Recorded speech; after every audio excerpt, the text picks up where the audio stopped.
Le 22 et 23 décembre prochains, les chefs d'État de l'AES vont se retrouver à Bamako pour le deuxième sommet de la Confédération. En prélude à cette rencontre de haut niveau, les ministres des Affaires étrangères de l'Alliance balisent le terrain à Ouagadougou. C'est une réunion préparatoire où les diplomates et leurs délégations respectives passent en revue l'état de mise en œuvre des différents projets d'intégration économique, diplomatique et sécuritaire. Vous voyez qu'après les patrouilles et les actions militaires conjointes aujourd'hui, nous nous situons dans la mise en place d'une force unifiée de l'AES qui continue à travailler pour pouvoir faire face à l'insécurité. Et là, des résultats probants sont enregistrés par nos forces de défense et de sécurité. Et nous allons continuer à travailler ensemble. Et il a été décidé aussi de faire de notre espace un théâtre d'opération unique. Sur le plan diplomatique, il y a aussi des avancées notables. Les trois pays parlent désormais d'une seule et même voix sur les scènes internationales, surtout en ce qui concerne la défense des intérêts de l'Alliance.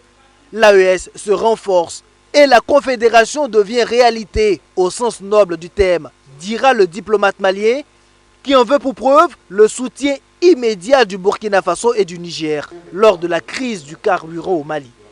Nous tenons à remercier le gouvernement du Niger pour les 82 citernes qui sont arrivées récemment au Mali, qui l'ont été aussi grâce au travail des armées du Burkina Faso, du Niger et du Mali, travaillant ensemble pour que ceci se fasse. Vous savez, il y a beaucoup de choses aussi qui se font entre nos trois pays où on ne fait pas nécessairement la publicité, mais je le dis, je le répète, cette situation n'affecte pas que le Mali.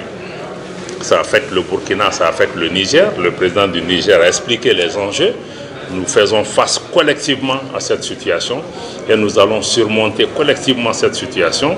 Nous devons en particulier dans la gestion de cette pénurie artificielle qui a été créée pour des motivations politiques et géopolitiques, saluer les populations maliennes qui ont compris les enjeux.